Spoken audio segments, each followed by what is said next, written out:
Donc l'organisateur de ce colloque, notre ami Jean-Pierre, a souhaité que sur 2 journées avant tout consacrées à l'époque pharaonique, hellénistique et romaine, mais pas complètement, on vient de le voir, l'Antiquité tardive soit abordée et m'a demandé de faire le point sur la documentation concernant cette ère géographique après le Haut Empire. Ce ne sera pas vraiment comme papyrologue que j'interviendrai ici, car la documentation papyrologique du désert oriental est quasiment inexistante après le IIIe siècle, heureusement relayée pour une part par les sources épigraphiques et littéraires, ainsi que par les données archéologiques. Mais je ne suis pas archéologue. L'ère géographique est vaste. J'éviterai d'inclure dans mon propos les cités aussi bien sur les bords du Nil que sur la côte de la mer Rouge, m'en tenant au désert à proprement parler, ce qui, pour un spécialiste des sources écrites comme moi, réduit évidemment considérablement la matière de mon propos. Je ne vous promets aucune découverte ni aucune révélation. Ça fait déjà un certain temps que je ne travaille plus dans cette région. Je n'aurai donc pas de nouveauté comme pour la communication précédente à vous présenter, mais j'essaierai de clore ce colloque par un bilan sur les siècles qui ont suivi la grande époque du désert oriental et que les campagnes archéologiques de ces dernières décennies ont fait ressurgir avec éclat. Alors, le désert dans l'Antiquité tardive est fortement lié au monachisme, notamment érémétique. Ce lien consubstantiel entre espace et forme de la vie ascétique chrétienne est d'ailleurs bien résumé dans la polysémie du mot grec oros, qui signifie à la fois désert, désert-montagne, au sens de l'arabe gabal, mais aussi monastère, comme d'ailleurs le copte Tohu. Le christianisme égyptien se caractérise donc, vous le savez, entre autres, par une installation des établissements monastiques à l'écart des zones habitées, dans les profondeurs arides et silencieuses du désert, au point que les déserts d'Égypte, ce peuple de moines et d'ermites, deviennent comme une cité, pour reprendre le mot de la vie d'Antoine attribué à Athanase, ou que, comme le dit Abba Apollo dans l'Historia Monacorum in Aegypto, il y avait autant de moines dans le désert que de laïcs dans le reste du monde. Le désert oriental ne pouvait faire exception. Je ne m'appesantirai pas beaucoup sur cet aspect de l'histoire de cette région, car le monachisme érémétique n'est en rien spécifique au désert oriental. Le désert occidental, depuis les marges du delta, avec notamment le désert de Sété jusqu'aux frontières de la Nubie, offre aussi de nombreux témoignages d'installations monastiques dans le désert. Je ne vous apprendrai rien en vous disant que les centres monastiques les plus importants du désert oriental sont les monastères de Saint-Paul, le Der Amba-Bula, et de Saint-Antoine, Der Amba Antonius, et les ermitages qui les entourent.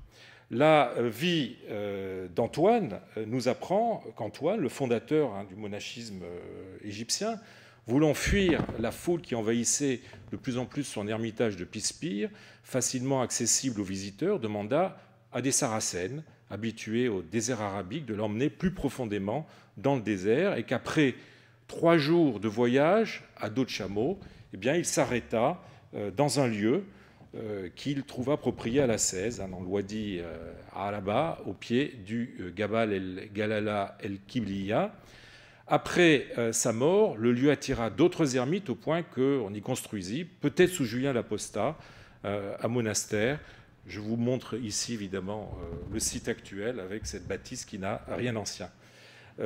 Celui-ci reçoit en tout cas la visite de Sulpice Sévère vers 400, comme il nous l'apprend dans ses dialogues sur la vertu de Saint-Martin.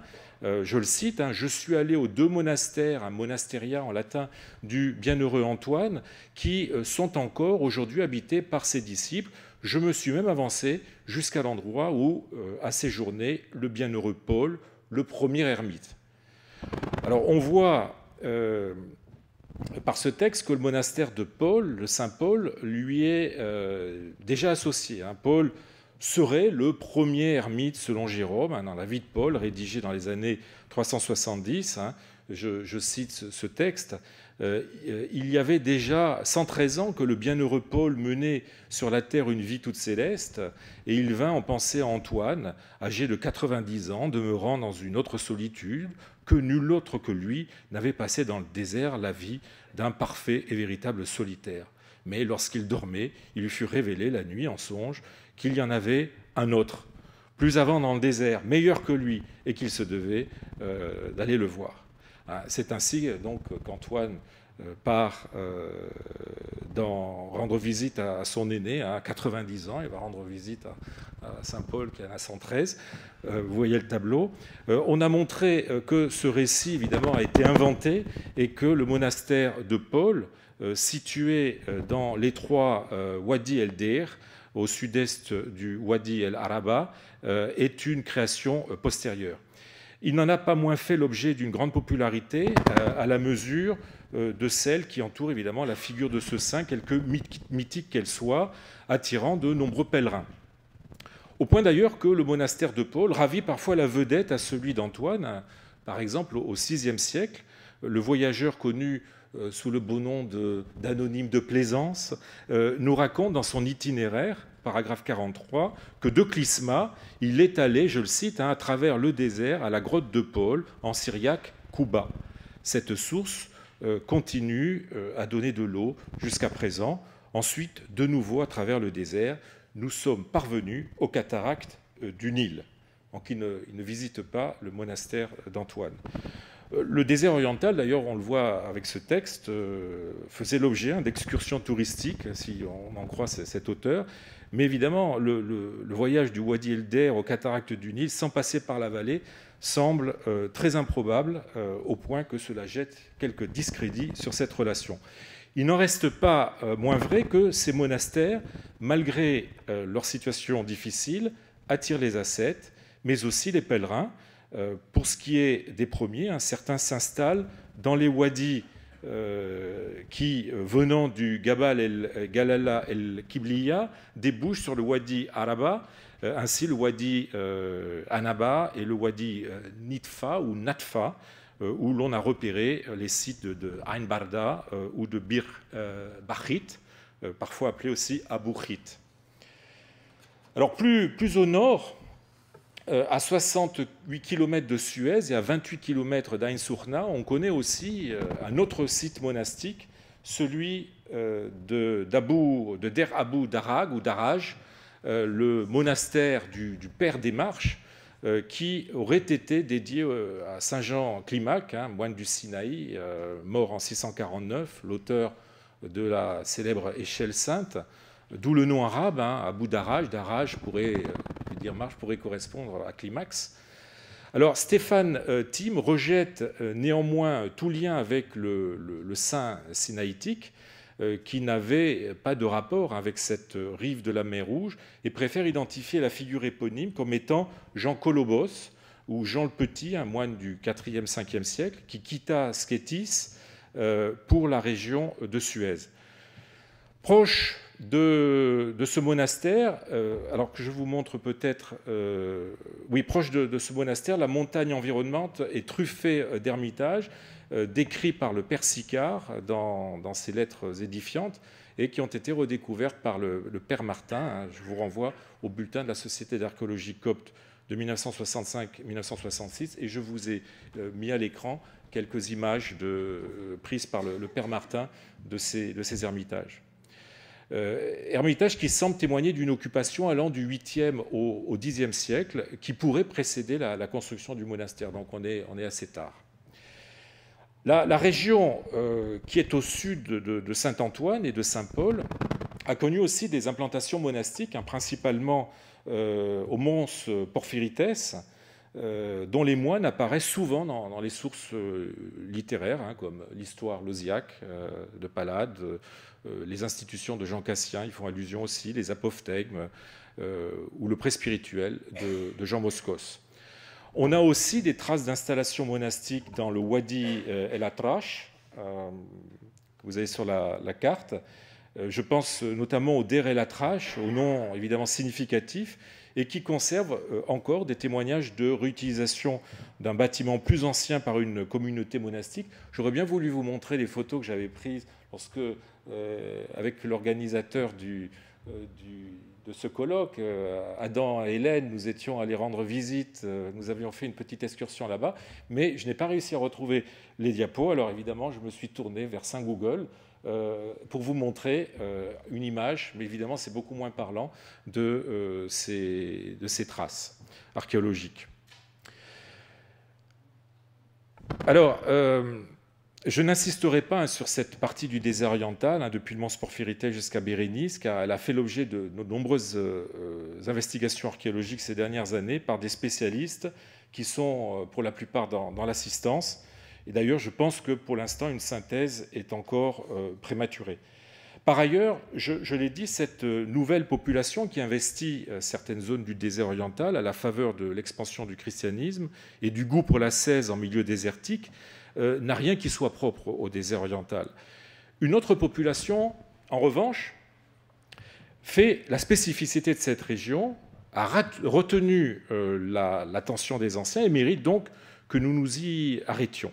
Cette population n'a d'ailleurs pas toujours cohabité en bonne intelligence avec nos ermites, comme le montrent de nombreux récits, comme par exemple cet apophthegme des pères du désert qui nous raconte que Saint-Antoine, le monastère, a été attaqué et pillé par des Saracènes alors qu'il était dirigé par Appa Sissoès, qui y habita pendant 72 ans, juste après la mort d'Antoine. Alors cette population, c'est celle des nomades qui sillonnent le désert oriental et qui parfois s'y sédentarisent. Ce sera mon deuxième point. La présence de populations non gréco-égyptiennes dans le désert, leur nomadisme, leur origine variée, dont témoigne une large gamme d'ethniques en grec, ont marqué les anciens et parfois leur imaginaire. Il n'est pas toujours facile d'y voir clair derrière les noms qu'ils utilisaient pour les désigner, d'autant que leur hellénocentrisme ne les pousse pas toujours à regarder d'un œil curieux et attentif ces populations regroupées dans la catégorie facile des barbares. Et c'est d'ailleurs sous ce nom que ces populations nomades sont désignées dans les ostracas exhumés dans les fortins de la route de Myos-Hormos, où ils apparaissent à la faveur d'accrochages avec les soldats romains. Et je vous montre évidemment la désormais célèbre amphore des barbares, qui a été édité par Hélène Cuvigny et qui mentionne un certain nombre de ces attaques. Par ailleurs, ce que nous appelons désert oriental recouvre des zones différentes qui ont été occupées par différents types d'ethnies. Et les travaux récents de Timothy Power ont bien montré qu'il y a ethniquement parlant plusieurs déserts orientaux. Celui du nord jusqu'à la route de Myos-Hormos était habité par une population nomade ou semi-sédentaire d'origine arabe, occupant depuis l'âge du bronze le Sinaï, l'est du delta et le nord du désert oriental. Alors elle apparaît dans nos sources sous le nom d'Arabes ou de Saracènes. Souvenez-vous des Saracènes avec lesquels Antoine a fait route à travers le désert. À la fin du IVe siècle, Ammien Marcellin évoque ces Saracènes qu'il appelle Arabes Skenitae, c'est-à-dire arabes logeant sous des tentes, en disant, je le cite, ils s'étendent de l'Assyrie jusqu'aux cataractes du Nil et aux frontières des Blémies. Tous sont pareillement belliqueux, à demi nus, enveloppés jusqu'aux reins de courts manteaux de couleur, filant en tous sens grâce à des chevaux nerveux et à leurs sveltes chameaux, que les circonstances soient paisibles ou tumultueuses. Alors, il n'est pas certain que cette description n'englobe pas diverses ethnies, mais ce qui est intéressant, c'est qu'Ammien Marcellin situe les Saracènes, évidemment, au nord des Blémies, sur lequel je reviendrai. De même, à peu près à la même époque, vers 380, lorsque Égérie, dont on a parlé tout à l'heure, va de Clysma à Fakoussa ou Fakoussaï, c'est-à-dire aujourd'hui Fakous, elle dit traverser le pays des Saracènes, je la cite. La présence de ces tribus arabes semble être aussi attestée à Bouchard dans l'Antiquité tardive, si l'on en croit certains textes des 4e, 6e siècles, trouvés dans l'Église lors des fouilles qui ont été menées de 1986 à 1993, textes édités par Roger Bagnall et Jennifer Sheridan. On y trouve On y trouve des anthroponymes dans cette documentation, des anthroponymes d'origine arabe, comme ce Salamanis ou Salaman, nom attesté dans les papyrus de Nessana, qui a laissé son nom sur l'inscription que vous avez à l'écran, qui date du 4e, enfin qui est datée par les éditeurs du 4e, 6e siècle, ou cette slamo que vous avez sur le papyrus à côté, qui est une forme d'un nom attesté aussi sous la forme Salamo, qui est à rapprocher du nom précédent, qui apparaît dans une lettre du 5e siècle que vous avez à l'écran. Alors, on a probablement affaire aux membres d'une population sarracène semi-sédentarisée. Alors, au-delà du Wadi Hammamat, c'est-à-dire de la route de Myos-Hormos, les Arabes se font plus rares. Et pour Timothy Power, je le cite, les régions du désert oriental de la péninsule du Sinaï au Wadi Hammamat peuvent être considérées comme le territoire ancestral des nomades arabes, une situation encore de mise aujourd'hui avec les bédouins arabes Maza du plateau de Galalla. Il est notable, dit-il, que le schéma bien attesté historiquement des raids blémis ou des sites avec l'Eastern Desert Ware ne s'étendent au nord du Wadi Hammamat, la frontière septentrionale du territoire des tribus Béja, à l'époque moderne et médiévale et moderne, respecte les limites de cette vallée, ce qui suggère que la frontière en est probablement très ancienne. Il lui semble d'ailleurs plausible que la frontière entre les Saracènes et les Blémis ait pu être informée par l'axe allant de Coptos à Myos-Hormos avec ses fortins et les tours qui la jalonnent. En allant vers le sud, les Saracènes, se faisant rares, laissent la place donc à d'autres populations, dont la plus en vue est, je l'ai dit, la population blémie. Là encore, le terme de blémie semble être souvent utilisé dans les sources anciennes pour désigner diverses populations d'origine méridionale, allant du pur nomadisme à un genre de vie plus sédentaire. Il n'est d'ailleurs pas le seul, ce n'est pas le seul nom qu'on trouve dans les sources. On nous parle aussi des mégabaroi, des troglodytes ou trogodites, qu'un commentateur d'ailleurs athéocrite assimile aux blémis. Sans compter, évidemment, les Noubades et les Nobataï. Alors, pour l'étude de ces ethniques, je vous renvoie à l'article de Richard Pierce, Blémi by Any Other Name, publié dans les actes The History of the Peoples of the Eastern Desert, publié en 2012. Les sources sont nombreuses sur ces populations, souvent partielles, malheureusement, et contradictoires. Alors, nous disposons aussi sur elles de documents qui en émanent directement, comme les papyrus blémis de Gebelein ou les inscriptions trouvées à Philae et dans d'autres sites du sud de l'Égypte. Mon but ici n'est pas de vous faire un bilan sur l'histoire des blémis et des noubades, ce qui dépasse mon sujet, mes compétences, sans compter que cette histoire reste encore largement à écrire, si toutefois l'habilité, dirais-je, du sujet le permet, dans la mesure où nous avons affaire à des populations nomades ayant laissé peu de traces écrites et archéologiques dans des zones non systématiquement fouillées. Je me limiterai à ce qui touche au désert oriental en me contentant de rappeler que l'Antiquité tardive voit un grand nombre de changements dans la géopolitique de ces populations. C'est en effet au IVe siècle que les blémis et les noubades deviennent de plus en plus visibles dans nos sources. Ils apparaissent soit comme surgissant du désert pour piller et terroriser les populations de la vallée du Nil, soit comme interlocuteurs du pouvoir romano-byzantin dans des tractations diplomatiques. D'après Procope, Dioclétien serait le premier à avoir négocié avec eux en donnant aux nobades des territoires dans la vallée du Nil, autour d'Éléphantine, et en leur versant un tribut pour qu'ils cessent leur raid et contiennent la poussée des blémis. Il aurait aussi donné aux nobades et aux blémis la jouissance du temple de Philae. Alors, ce récit, qui est écrit au VIe siècle, a paru fort suspect à un certain nombre de modernes qui y ont vu une contamination de la politique de Justinien. Il n'en reste pas moins vrai que d'autres sources témoignent de relations diplomatiques entre les blémis et les Romains. Eusèbe de Césarée, dans la vie de Constantin, nous décrit les blémis qui font antichambre à Constantinople pour être reçus par l'empereur, tandis que le fameux Papyrus Abineus I, pétition latine adressée aux empereurs Constance et Constant en 300, entre 340 et 342, trouvé à Dionysias, nous apprend que l'officier Abineus a été mandaté pour conduire des réfugiés blémis à Constantinople, puis les escorter dans leur pays où ils passent 3 années avec eux. La poussée des blémis vers le nord, qui explique ces tractations, nous est confirmée aussi par un texte écrit vers 423, ce qui nous ramènera au cœur du désert oriental. Il est dû au Thébain Olympiodore, personnage fascinant, à la fois poète, diplomate, historien, explorateur, qui séjourna parmi eux. Alors, je vous cite le passage tel que Photius nous l'a transmis dans le codex 80 de sa bibliothèque.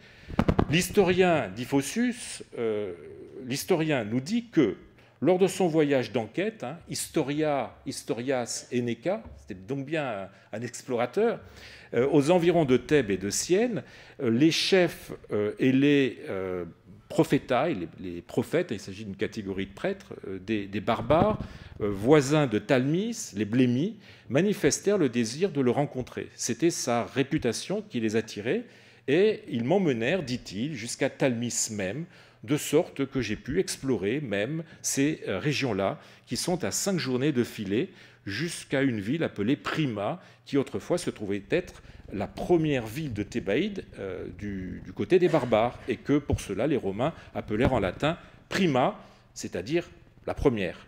Maintenant encore, elle porte ce nom, bien qu'elle soit depuis longtemps propriété des barbares, avec 4 autres villes, Phoinikon, Kiris, Thapis dans le texte, et Talmis. Alors, Thapis, Tafa, Talmis, c'est-à-dire Kalabcha, je ne sais pas si vous le voyez sur la carte, j'ai peut-être pas besoin, je ne sais pas s'il y a un pointeur, oui. Voilà. Se situe bien au sud, sous filet. Prima est identifié avec Primis, que vous avez ici, Casribrim, mais plus récemment, les éditeurs des Fontes Historiae Nubiorum ont préféré l'identifier avec une ville plus au nord, Cortia, Curta, premier établissement romain quand on entre dans la Dodécachène. Mais Phoinikon, actuellement Lakeïta, est bien plus au nord et se trouve donc sur la route de Myosormos, à l'embranchement de la route qui part vers Bérénice. Quant à Kiris, ce site n'est pas encore localisé, même si on a proposé de le placer sur la route de Myosormos. Je dois dire sans aucun argument probant. Les blémis donc auraient occupé des positions très avancées dans le nord, puisque Phoinikon est vraiment assez haut. On peut être étonné que dans une série de noms de lieux très méridionaux, on trouve un toponyme si septentrional, d'autant que Phoinikon est un toponyme assez peu spécifique puisqu'il signifie en grec palmeraie. Alors, Meredith, dans le Journal of Egyptian Archaeology de 1953, avait exclu que le Phoinikon d'Olympiodore puisse être l'Achaïta, alors que Jean Desanges, dans ses recherches sur l'activité des Méditerranéens aux confins de l'Afrique, ne voit pas de difficulté dans l'identification avec l'Achaïta. Bon, je ne trancherai pas ici la question. Signalons qu'un texte postérieur, en tout cas, confirme que les blémis se trouvaient bien au niveau de Coptos. Il s'agit d'un passage du Martyrium Aretae et Sociorum, tiré des Acta Sanctorum, non, je ne vous ai pas mis le grec à l'écran, qui nous apprend que Justin Ier, donc 518-527, demanda à l'évêque d'Alexandrie Timothée d'intervenir auprès du roi d'Éthiopie Élesbaas afin qu'il déclare la guerre aux menaçants Homérites, c'est-à-dire les Himyarites, et qu'il les fasse disparaître. Alors je vous cite le texte, Sapiété, l'évêque d'Alexandrie, écrivit alors au roi Élesbaas, qui aime le Christ, en ces termes : « Si ta sainteté hésite à agir ainsi, du haut du ciel, Dieu se fâchera contre elle et son royaume, tandis que nous environs, par Coptos et Bérénice, une grande armée de blémis et de nobades, et nos contingents, se frayant un passage à travers ton territoire, détruiront tout et précipiteront l'Homérite et son pays dans l'anéantissement et l'anathème les plus complets. » Alors, ce texte montre par ailleurs que le pouvoir byzantin a utilisé les blémis et les noubades probablement dans le cadre du système des foederati ou des fédérés. À partir de la seconde moitié du 5e siècle et surtout du 6e siècle, les blémis se font de moins en moins visibles dans les sources. On les voit sédentarisés à Gebelein grâce à un lot de papyrus du début du VIe siècle, mais ils ne sont plus attestés comme des tribus commettant des pillages, si ce n'est sous la forme de topos rhétoriques dans des textes littéraires. Il semblerait que l'organisation des noubades plus structurée en Basse-Nubie dans la seconde moitié du Ve siècle ait provoqué la marginalisation des blémis et donc petit à petit leur effacement de nos sources. Alors les blémis n'apparaissent pas seulement dans nos sources comme un potentiel danger qu'il faut tenter de neutraliser, avec qui il faut tenter de s'accommoder. Ils sont aussi liés à des activités économiques propres à cette région et c'est celles-ci justement qui constitueront le sujet de ma troisième et je vous rassure dernière partie. Alors depuis l'époque pharaonique, les vastes étendues montagneuses du désert oriental sont réputées, vous le savez tous, pour leurs ressources naturelles, principalement minières, et font l'objet d'une exploitation continue depuis cette époque, avec cependant quelques nouveautés justement durant l'Antiquité tardive. Nos sources reviennent à plusieurs reprises sur l'extraction des émeraudes dans le mons Smaragdous, que vous avez à l'écran, le Smaragdos Oros en grec, le Gabal Zabara. Ce qui change avec le Bas-Empire, c'est que les blémis en prennent possession, probablement après que les Romains se furent retirés du mont Smaragdous sous Dioclétien selon des anges. Au moment où justement ils se retirent de la Basse-Nubie une fois stabilisée la frontière au niveau de Sienne. Ainsi, Épiphane, l'évêque Épiphane de Salamine, dans son De Duodecim Gemis, écrit en 394, nous dit que, je le cite, les blémis exploitent les mines du mont Smaragdous et il y a d'autres mines dans le territoire barbare des blémis eux-mêmes, situées dans les montagnes proches de Talmis, vous vous souvenez, que maintenant les barbares creusent pour extraire... Ah, c'est parce que ça vibre, il ne faut pas toucher la table. Pour que les creusent pour extraire des émeraudes. Ce texte apporte une donnée nouvelle, celle de la présence d'autres mines d'émeraude du côté de Talmis, à moins qu'il ne s'agisse là d'une erreur de l'évêque de Salamine. Les commentateurs ont pensé qu'Épiphane confondait ces mines près de Talmis avec celles du mont Smaragdous. Je serais pour ma part enclin à suivre Hélène Cuvigny, qui, dans la route de Myosormos, se demande si le texte d'Épiphane ne témoignerait pas plutôt d'une confusion avec l'île Saint-Jean, qui se trouve au large de Bérénice et qui est la plus riche mine de péridot au monde. Ces péridots, qui étaient appelés topazes par les anciens, étaient extraits de l'île Topazos, plus tard appelée par les croisés l'île Saint-Jean, aujourd'hui Zarbagad, au large de Rasbanas. Il est donc possible qu'Épiphane ait confondu les lieux, d'autant que les reflets verdâtres de cette pierre pouvaient la faire se confondre avec des émeraudes, d'où le nom qu'on donne à cette pierre en français qui est émeraude du soir, et aussi que cette île a des allures de montagne, comme vous pouvez le voir. D'ailleurs, rappelle Hélène Cuvigny, lorsque l'explorateur Bruce demanda à visiter au XVIIIe siècle le mont Smaragdous, c'est à l'île Saint-Jean qu'on l'emmena. Les blémis ont donc, en plus des émeraudes du mont Smaragdous, exploité les péridots de l'île Topazos. Au siècle suivant, selon Olympiodore, dans le récit qu'il fait de son séjour chez les blémis que j'ai déjà évoqué, rapporté par Phocius,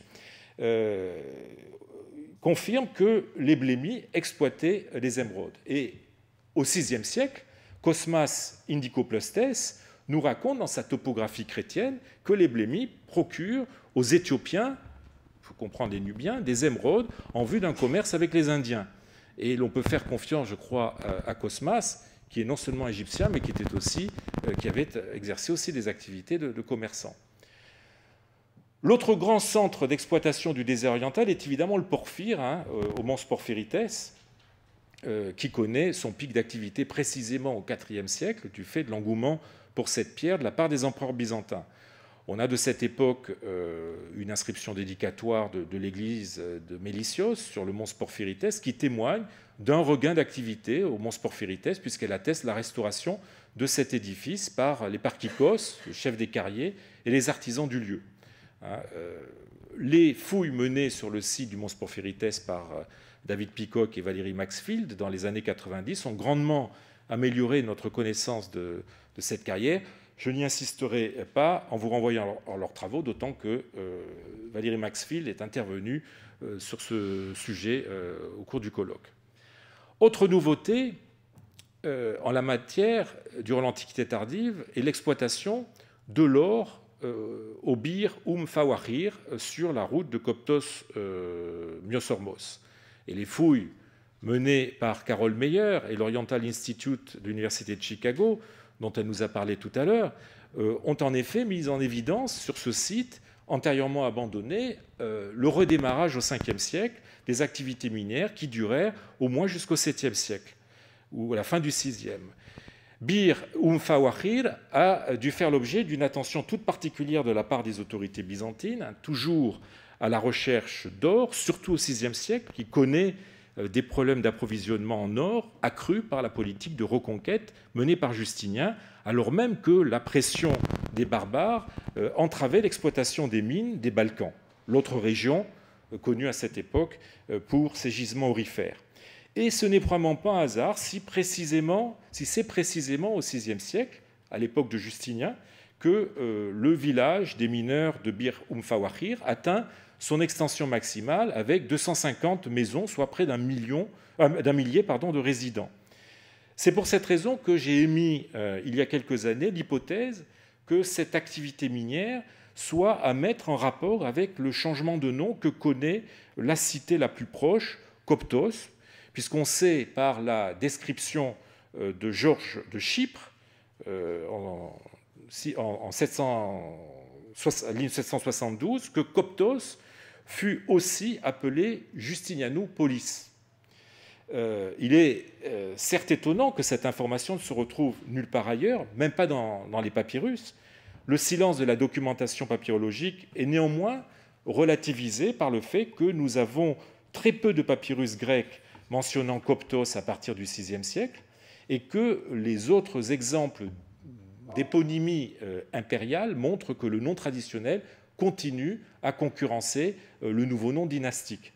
Il se peut donc fort bien que le nom de Justinianopolis, promu par les autorités, ne se soit pas accrédité dans l'usage courant ou qu'il soit vite tombé en désuétude au profit du nom traditionnel. Que Georges de Chypre en soit l'unique témoin montre ce que l'on savait déjà, que sa description est fondée sur des registres officiels. Il ne serait donc pas invraisemblable que Justinien ait tenu à distinguer, en lui donnant son nom, Coptos, par laquelle transitait l'or extrait et sur laquelle a dû rejaillir l'intense activité de ce site minier. Mais ce n'est là, je le sais bien, qu'une hypothèse, pour l'instant invérifiable. Alors, je suis dans les temps. Voilà quelques éléments sur le désert oriental dans l'Antiquité tardive. Je voudrais conclure en disant que le désert oriental a fait l'objet depuis ces 20 dernières années d'une activité de recherche jusqu'ici inégalée. Et le colloque de ces 2 derniers jours est là pour en témoigner. Et tout cela, évidemment, a modifié notre connaissance de cette région. Les résultats des investigations récemment menées ou qui sont en cours, ainsi que la publication future de la documentation qui a été trouvée, continueront à la modifier en profondeur. Et je forme donc tous mes vœux pour que mon exposé soit le plus rapidement possible complètement obsolète. Je vous remercie.